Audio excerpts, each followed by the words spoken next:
Hello everybody, back here again for our vlog a day, and today is Friday the 19th, and today was a lovely, beautiful day to be alive. Got this morning, headed out to the hot tub, got the dogs out, took care of all that kind of stuff, headed out the hot tub, and luckily before getting in, I realized that we had a power bump sometime in the night, and my hot tub was like 92 degrees, so not getting in there. Luckily didn't get wet. A lot of times I don't realize until I'm already like halfway in. Then I'm like, crap, that's cold. So, and often I'll try and like suck it up and like just live with it, but luckily this time was not the case. So gave up on that, and I wasn't getting in the hot tub, which does kind of suck, but it is what it is. So went ahead, got a couple other things down around the house real quick, got myself dressed. My bride headed off to work. She had some things to go. I went in a little early, get a bunch of things to take care of. Just kind of, she's overworked like crazy, but she's able to keep up with it for most of the time and getting it done. I'm proud of her for all that she does for the company and for our family. So definitely something that I'm not sure I tell her enough. I try to, but I need to make sure I tell her a little more often. So I went ahead, got a couple other things done around here. Had a dog getting dropped off fairly early. I had a couple more dogs getting dropped off midday. Got a couple things done across the street. Went over, got some work there done. Had myself a little cigar out here in the backyard before it got too hot. And then I went back over, worked in the house again for a while. Had to go do some running around. Had to run to Home Depot, get some supplies I needed. Picked up a paint sprayer. I was gonna run all the way up to Sam's Club to get some sodas, but I didn't. And I said, hell, it wasn't worth the wasted hour. You know, more drive time to get up there. Instead of going to like Winn-Dixie or Publix here. And it's a little cheaper, and they're 24-ounce bottles, which I like a lot more than the 16.9. I don't know why. It feels like I don't know if it tastes a little different. It's just my brain playing tricks on me, but it is what it is. So got back from that though.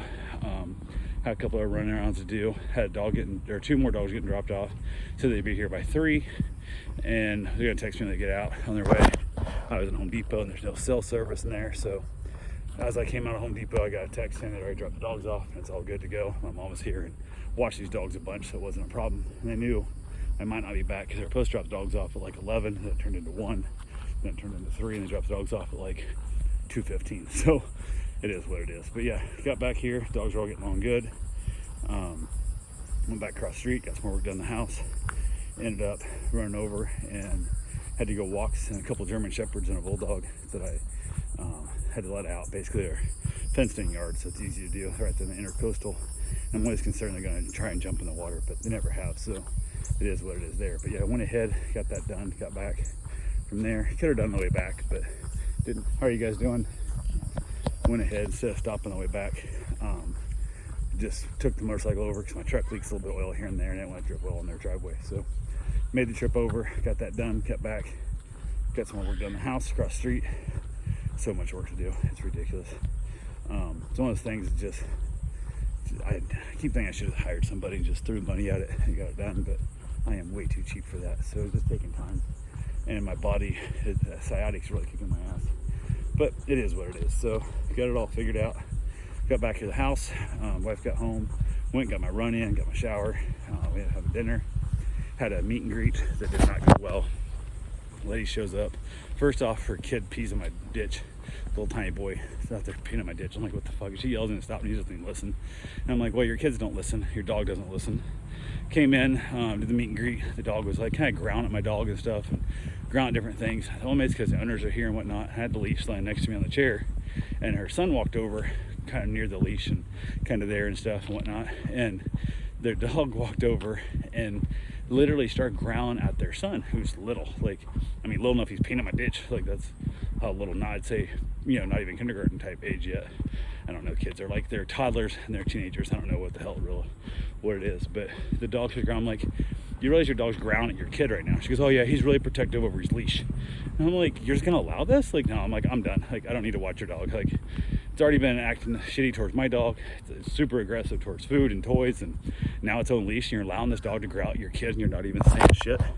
I was like, no, I'm good. And it's one of those things where she kind of seemed like she got it, but she was kind of pissed. Like, well, it's almost time to go. I got Norris too. I'm like, yeah, you booked this thing. You tried to book this thing. Like, 2 weeks ago, and I set up 3 different meet and greets with you that kept getting changed and pushed back, and you kept trying to push back, and you want to do a meet and greet like the day of this day, which I think was probably her way knowing other people, other setters have stopped watching her dog. So she's trying to guilt me into this because she's only got like 3 days left for a trip. Not my problem. I tried to meet with you 2 weeks ago, and 3 different times you pushed this off. And the only reason I even took it is because I was just like, what the hell? I had another meet and greet that got canceled. So I had time, and I reached out, and you were able to come over right away. So I kind of thought I'd slot you into their spot. And no, I'm not doing it. I got other people's dogs I got to worry about. It's not worth it. It's just not worth it at all.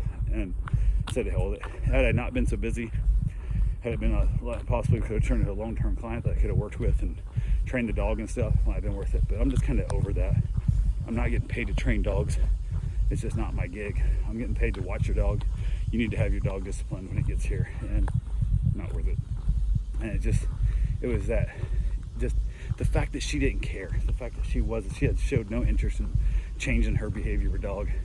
Not my job. So setting her out, she seemed a little bit put out, but again, didn't give a shit.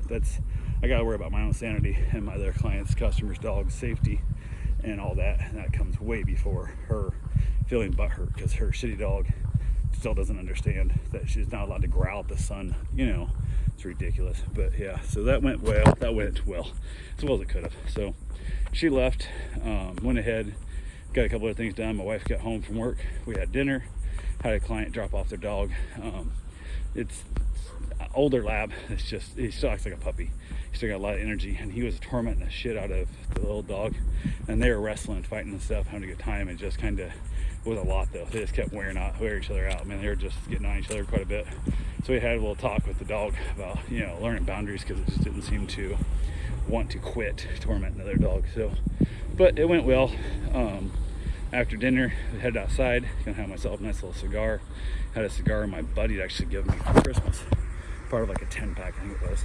And before I got lit up, still a storm was coming in. So I was like, okay, let's see what the hell. So I looked at the radar, and it looked pretty bad. So I thought, what the hell? So I pulled my curtain back shut. It kind of keeps the rain and stuff out. And the rain showed up and just started pouring down rain. All the little dogs went inside, let the big dog out with me. And we were chilling out there, having ourselves a good time. And then thunder and lightning started, so loud and so close. It was ridiculous how bad it was. It was awful. One of the worst storms I think I've had here since I've been here. And I've been here 6 years, I think it is, something like that now. And it was just, it was so loud, and it freaked all the dogs out and stuff. Gave up. I headed inside. It was like, I don't know, early. It was like 8 something at night. Headed in, watched a little bit of TV, turned the TV up real loud, trying to drown out the storm. All the dogs were stressed out and kind of not enjoying it at all. And it became a super late night. The storm finally quit, but all the dogs were still on the edge. And a couple of them laid down, went to bed pretty easily. A couple of them didn't. And one of them just paced constantly, jumping on and off the bed, and just couldn't find a spot to get comfortable, couldn't figure it out, couldn't do anything to settle down. It was just a long, long night. So not much sleep was gotten by any of us, but it is what it is. So anyway, that's all I got for right now. I will talk to you guys tomorrow. Have yourself a safe and wonderful day. Thanks for watching.